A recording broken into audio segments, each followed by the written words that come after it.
कौन मुरफ होगा? जी अम्मी जी। और किथे जाना?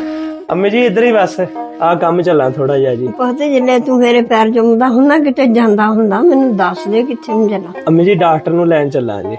पुत मैं ठीक आ, मैं टीका नहीं लवाना। अम्मी जी पता की चीज है, देखो इन्ने दिनों दा तुहानू बुखार है जुकाम है ते इंजैक्शन एक चलो लग जाएगा, ठीक हो जाऊंगा। ओ पुत गल सुन मेरी, बीमारियां हुंदियां मामूली नजला बुखार हुंदा ही रहिंदा है ते पुत टीके ला ला के मेरियां बाहां जड़ियां ओह पाड़ दित्तियां, मैं टीका नहीं लवाना। अम्मी तुहाडा गला भी खराब है, जुकाम भी है। पुत आपे ही आराम आ जाना, मैं गराले गुरूले करने आपे मैं ठीक हो जाना, अगे नाल मैं काफी बहुत बेहतर हो गई। नहीं अम्मी जी तुसी पो मैं आया, मैं डॉक्टर नूं लैके आना। नहीं पुत मैं नहीं, मैं पिंड नूं जाना।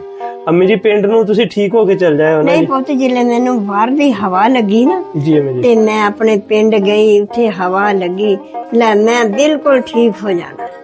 अच्छा चलो पाओ तुसी फिर दवाई ते ले लीए, फिर चलदे हैं अम्मी जी। दवाई नहीं पुत मैं लैनी। अम्मी एडी दूर तुसी किद्दां जाओगे? बुखार तुहाडा देखो जिस्म गरम, मत्था गरम। अम्मी जी पुत मैनू जांदी नू जिले मैं जाना मैनू हवा सोहनी लगनी आ, मैं उत्थे पानी झालते पीना आ, अपने भैणा भरावां नू मिलना। ओ साडी फुफो आई, खाला आई, आपा आई, लै मैं उन्हां नाल देख के मैं ठीक हो जाना पुत।